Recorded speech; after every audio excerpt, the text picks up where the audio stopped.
डोंबिवलीतील MIDC परिसरात गुरुवारी दुपारी झालेल्या भीषण स्फोटाबाबत नवी माहिती समोर आली आहे। कालपर्यंत ही दुर्घटना केमिकल कंपनीतील बॉयलरच्या स्फोटामुळे घडल्याचे सांगितले जात होते, मात्र अग्निशमन दलाच्या अधिकाऱ्यांनी शुक्रवारी याबाबत एक नवीन माहिती दिली आहे। आम्ही सकाळी या कंपनीत सर्वेक्षण केले, त्यावेळी अमुदान कंपनीत बॉयलर अस्तित्वातच नसल्याचे दिसून आले। हा जो स्फोट झाला आहे तो बॉयलर नव्हे तर रिएक्टरमुळे झाल्याचे दिसत आहे। आम्हाला रिएक्टरचा पाया आणि काही तुकडे या ठिकाणी दिसून आल्याचे अग्निशमन दलाच्या अधिकाऱ्यांकडून सांगण्यात आले आहे। दोन प्रकारचे रिएक्टर असतात, त्यापैकी एक असावा। सध्या डोंबिवली MIDC मध्ये MIDC 90 रिएक्टर सुरू आहेत। याची तपासणी आम्ही केली आहे, जे योग्य स्थितीत आहेत, तर 20 रिएक्टर बंद आहेत अशी माहिती बाष्पकी विभागाचे संचालक धवल अंतापूरकर यांनी दिली। कल्याण डोंबिवली महानगरपालिकेचे आयुक्त डॉक्टर इंदुराणी जाखड यांनीही MIDC भेट देऊन पाहणी केली। त्यांनी सांगितले की रिएक्टरमध्ये तापमान वाढल्यामुळे आणि तांत्रिक बिघाडामुळे स्फोट झाला असावा। संपूर्ण तपासणीनंतर खरं कारण समोर येईल। अमुदान कंपनीत सर्वप्रथम आग लागली, त्यानंतर आग आजूबाजूच्या कंपन्यांमध्ये पसरली असे जाखड यांनी सांगितले। काल आपल्या इथे डोंबिवलीमध्ये सोनारपाडा एरियाला फॅक्टरीला आग लागली होती रिएक्टरचा ब्लास्ट झाल्यामुळे, आणि तेव्हापासून आपला फायर डिपार्टमेंट मार्फत टेंडरने आग बुझवण्याचं काम सुरू होतं। रात्री उशिरापर्यंत काम चाललं आणि आग विझवली गेली आणि लोकांना काढण्याचं काम सुरू होतं। आतापर्यंत आपण 64 लोकांना इथनं रेस्क्यू केलं आणि त्यांना हॉस्पिटलमध्ये ॲडमिट केलेलं आहे। ते सर्व लोक स्टेबल आहे। जे इंजर्ड आहे त्यापैकी 4 लोक ICU मध्ये ट्रीटमेंट घेते, बट ऑल आर स्टेबल। त्या व्यतिरिक्त आतापर्यंत 8 लोकांची बॉडी आपल्याला भेटलेली आहे आणि त्यांच्यावर इन्क्वेस्ट करून PM करण्याचं काम आपल्या शास्त्रीनगर हॉस्पिटलला सुरू आहे। ची टीम सुद्धा इथे उपस्थित आहे आणि आमचे पण लोक उपस्थित आहे। ते लोकांच्या सहायताने आपण आज जे इथे रेस्क्यू ऑपरेशन्स आहेत ते सगळीकडे मशीनने मॅन्युअली घेऊन उर्वरित जे काही लोकांचा शोध घेण्याचा प्रयत्न करतोय आणि जसं अपडेट मिळेल ते आपल्यासोबत शेअर केलं। प्राइमा फेशी जे फायर डिपार्टमेंट आणि इंडस्ट्रीजचे लोक डिपार्टमेंटचे काल उपस्थित होते, त्यांच्या माध्यमातून असं कळलं आहे की रिएक्टर इथे केमिकल रिएक्टर होता, त्याच्यामध्ये जो टेम्परेचर होता तो वाढल्यामुळे कदाचित काही टेक्निकल फेलियरमुळे असं इन्सिडेंट घडला असावं। पण त्यांची टोटल एक इन्व्हेस्टिगेशन असते, ती इन्व्हेस्टिगेशन पूर्ण झाल्यावरच आपल्याला ॲक्च्युअल जो कारण आहे तो कळेल।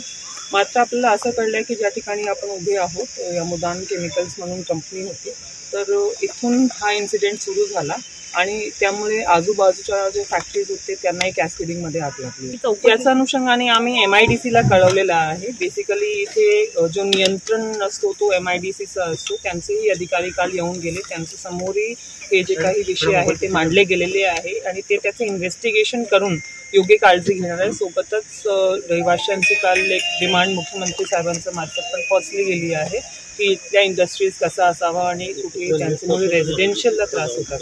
हा विषय थोडा वरिष्ठ स्तरावरचा आहे। आम्ही पण लोकांशी बोललो आहे, त्यांनी आमच्याकडे लेखीमध्ये पण हा विषय दिलेला आहे। आम्ही वरिष्ठांपर्यंत हे विषय पोहोचू आणि त्यांच्याकडनं योग्य ते निर्णय घेऊ। आपली काल जेव्हा घटना घडली तर उलट सर्वात आधी KDMCचे 5 फायर टेंडर आपण दाखल केले होते आणि त्यांच्या मार्फत सर्वात आधी सुरू झाला।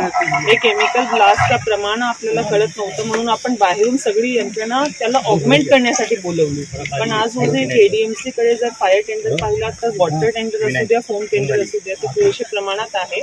पण एखादा मेजर इन्सिडेंट घडला कारण सुरुवातीला आपल्याला कळतच नव्हतं त्याचं प्रमाण काय आहे, म्हणून आपण ठाणे, नवी मुंबई आणि MIDCची एक जी स्वतःची असते एक टीम, त्यांना पण बोलवलेलं होतं आणि NDRFला बोलवलेलं होतं, सो दॅट आपलं सगळं कार्य जे आहे ते फास्ट। आपल्याकडे ऑलरेडी यंत्रणा आहे, मी तेच म्हणते, आपल्याकडे फोमची पण यंत्रणा आहे, फोम टेंडर सुद्धा आहे। जेव्हा काल आपण बोलवली तर आपल्याला असं वाटत होतं कदाचित प्रमाण जास्ती असेल, मग आपण सर्व बाजूने काम केलं तर बेटर राहील।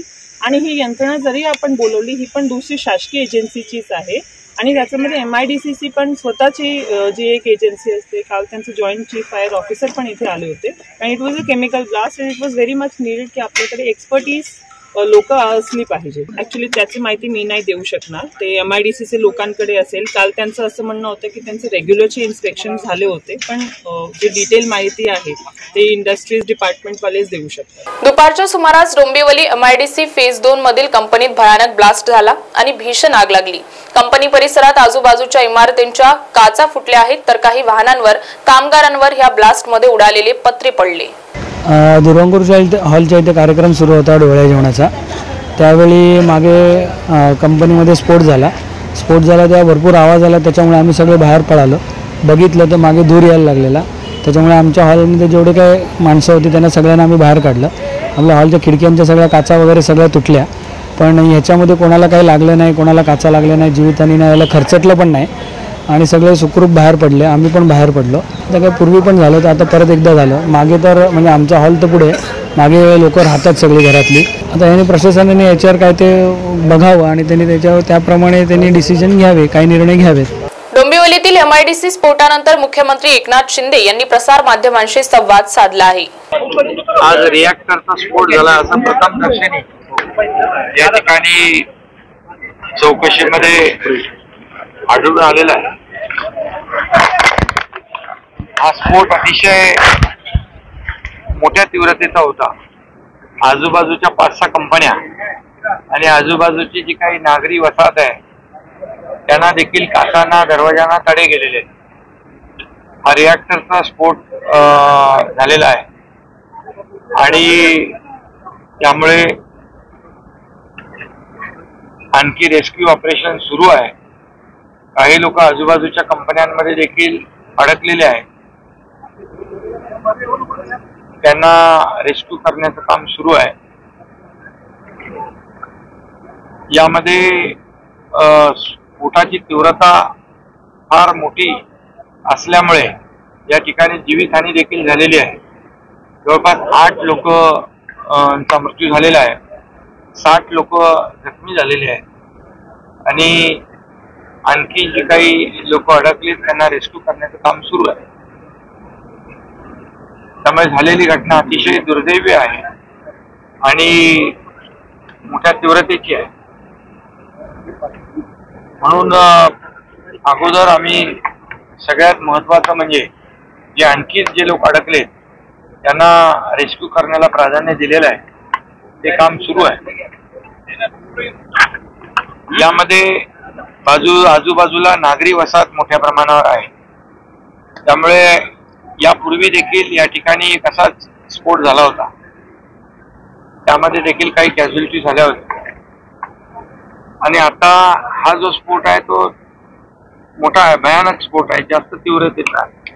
त्यामुळे हायली हजार्डस या जे युनिट्स आहेत तिथे, जे रेड कॅटेगरी आपण त्यांना संबोधतो, त्यामुळे आता ABC अशा कॅटेगरीज करायला मी संबंधित विभागाला सांगितलेलं आहे. त्यामध्ये इंडस्ट्री आहे, लेबर आहे, MPCB आहे आणि डायरेक्टर इंडस्ट्रियल सेफ्टी जे युनिट आहे त्यांना सांगितलेलं आहे. आणि एक असा निर्णय आपण आता घेतोय की हायली हजार्डस जे आहेत, जे रेड कॅटेगरी मधले. डोंबिवली MIDCतील अमुदान नावाच्या रासायनिक कंपनीत दुपारच्या सुमारास मोठा स्फोट झाला. या स्फोटाची माहिती मिळताच कल्याण लोकसभेचे खासदार डॉक्टर श्रीकांत शिंदे यांनी घटनास्थळी धाव घेत पाहणी केली. प्राथमिक माहिती मी इथं आल्यानंतर जी घेतली त्याच्यामध्ये जी कंपनी आहे त्या केमिकल कंपनीमध्ये हा बॉयलरचा स्फोट झालेला आहे असं प्राथमिक दर्शनी कळतंय आणि आग पण बऱ्यापैकी आटोक्यात आलेलं आहे. हे मी स्वतः तिथं जाऊन बघितलेलं आहे. 1 ते 1.5 तासामध्ये पूर्ण आग विझेल अशा पद्धतीचं चित्र आहे. परंतु दुर्दैवानं आतापर्यंत 3 मृतदेह हे सापडलेले आहेत. ते एम्स हॉस्पिटलला देखील पाठवलेले आहेत. जे जखमी आहेत त्यांच्या पाठी सरकार उभं राहील, त्यांचा पूर्ण उपचाराचा खर्च सरकार करेल हे स्वतः मुख्यमंत्री महोदयांनी जाहीर केलेलं आहे. परंतु घटना दुर्दैवी आहे आणि या घटनेच्या मागं नियमबाह्य काय झालेलं आहे काय हे देखील तपासण्याच्या स्पष्ट सूचना आमच्या फायर ब्रिगेडच्या लोकांना मी दिलेल्या आहेत. सखोल चौकशी करावी हे देखील निर्देश दिलेले आहेत आणि याच्यामध्ये जर दोषी कोण आढळलं तर त्याच्यावर कार्यवाही करण्यात येईल. आणि याच्या पुढे जाऊन सांगतो, या सगळ्या डोंबिवलीतल्या भागामध्ये डॉक्टर श्रीकांत शिंदेंच्या नेतृत्वाखाली आम्ही एक वर्किंग करत होतो. की या ज्या केमिकल कंपन्या आहेत ह्या स्थलांतरित आपल्याला बाहेर ज्या करायच्या होत्या त्यासाठी जागा अवेलेबल नव्हती, परंतु या वर्षभरामध्ये या परिसरामध्ये जागा आपण अवेलेबल केलेली आहे। आचारसंहिता असल्यामुळे जागेचं वाटप झालेलं नाही। 4 तारखेनंतर या जागांचं वाटप होईल आणि ज्या धोकादायक कंपन्या आहेत, केमिकल कंपन्या आहेत, ह्या डोंबिवलीवासियांची जी मागणी आहे शिफ्ट करायचं त्याच्यावर धोरणात्मक निर्णय आम्ही घेतलेला आहे आणि ती कारवाई 4 तारखेनंतर आम्ही सुरू करू। ॲडिशनल अंबरनाथमध्ये आहे, ॲडिशनल अंबरनाथच्या बाजूला देखील शेकडो हेक्टर जागा आपण संपादित केलेली आहे। फक्त त्या इंडस्ट्रियलिस्टना कन्व्हिन्स करून ती जागा देणं आता फक्त शिल्लक राहिलेलं आहे आणि त्याच्या संदर्भात 4 तारखेनंतर तातडीनं धोरणात्मक निर्णय जो झाला आहे त्याची अंमलबजावणी करू। जखमींचा आकडा अजून कळलेला नाही आहे, परंतु मला मगाशीच कोणीतरी सांगितलं की आजूबाजूला ज्या स्फोटचे परिणाम झाले त्याच्यातनं काही लोक जखमी झालेली आहेत आणि त्या जखमींचा उपचाराचा खर्च देखील शासन म्हणून आम्ही करू। मध्ये आमोदन ही केमिकलची फॅक्टरी होती हार्डनर बनवणारी, त्याच्यामध्ये आज ब्लास्ट झालेला आहे आणि या ब्लास्टमध्ये आजूबाजूच्या परिसराचं पण खूप मोठ्या प्रमाणामध्ये नुकसान झालेलं आहे। काही कंपनीज आहेत बाजूला लागून, काही हुंडाईसारख्या फॅक्टरीज आहेत, काही वस्ती आहे आणि त्याचा इम्पॅक्ट खूप लांबपर्यंत जो आहे हा गेलेला आहे, काचा फुटलेल्या आहे लोकांच्या। तर याचं आता असेसमेंट वगैरे चालू आहे। अग्निशमन दल जे आहे हे आता घटनास्थळावरती आहे, ॲम्ब्युलन्सेस पोचलेले आहेत, जे जखमी आहेत त्यांना हॉस्पिटलमध्ये ऑलरेडी जे आहे ते ॲडमिट केलेलं आहे। आता याच्यावरती जे आहे जेव्हा आपण लास्ट घटना घडली होती तेव्हा वेगवेगळे प्रिकॉशन्स जे आहेत ते MIDCमध्ये घेण्यात आले। जो वास यायचा, जे पोल्युशन व्हायचं, जे पाण्यामध्ये पोल्युशन जायचं ते मोठ्या प्रमाणामध्ये कमी झालं आहे। पण आत्ता जेव्हा हे बॉयलरचे स्फोट जिथे होतात आणि जिथे हायली हेझार्डस केमिकल बनवले जातात त्याचा निर्णय जो आहे तो मला वाटतं आता सरकारला घ्यावा लागेल।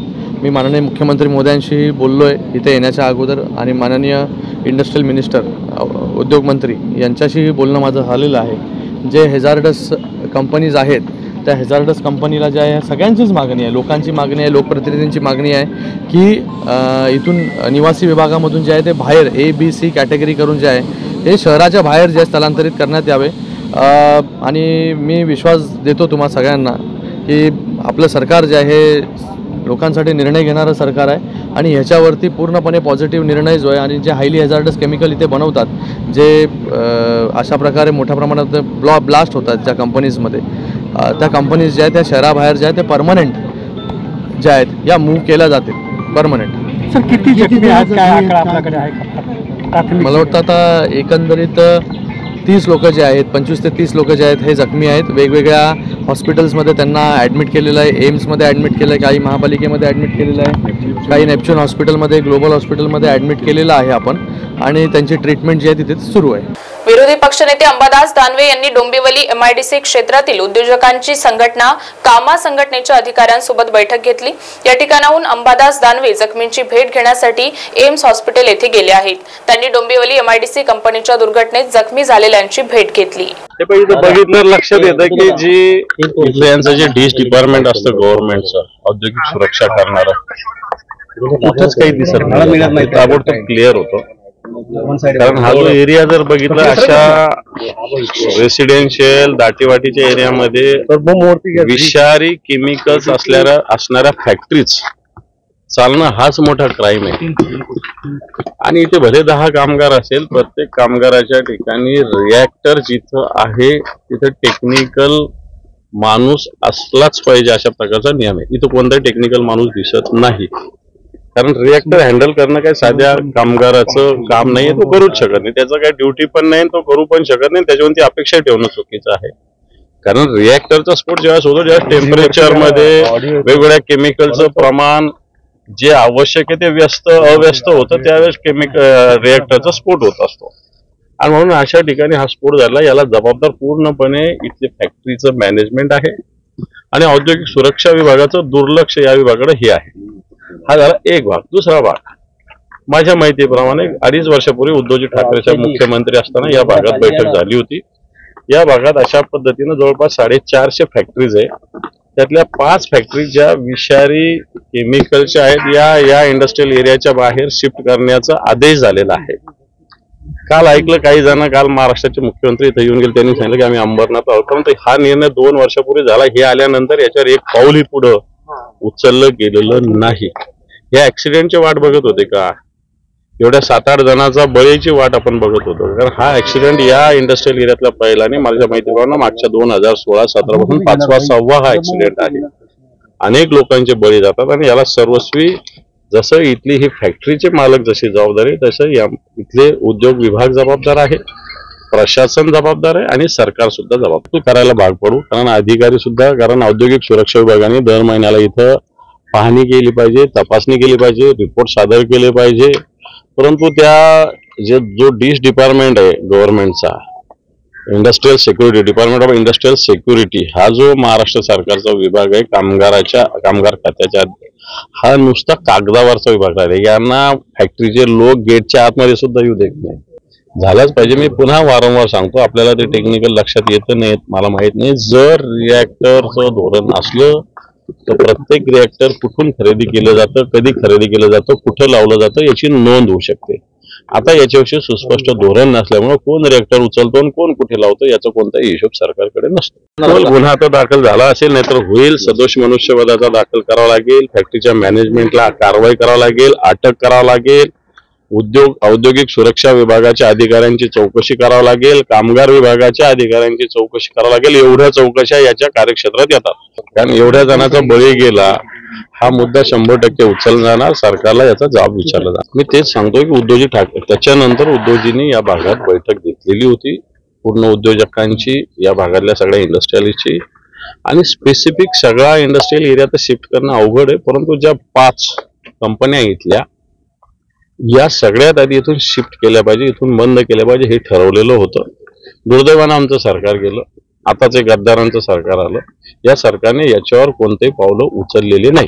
मला वाटतं या उद्योजकांना पाठिंबा देण्याचंच काम हे सरकार करतं. अशा प्रकारे अनधिकृत उद्योग चालवणाऱ्यांनाच सपोर्ट करण्याचं काम हे सरकार करतं, अशा प्रकारची शंका आमच्या मनात आहे.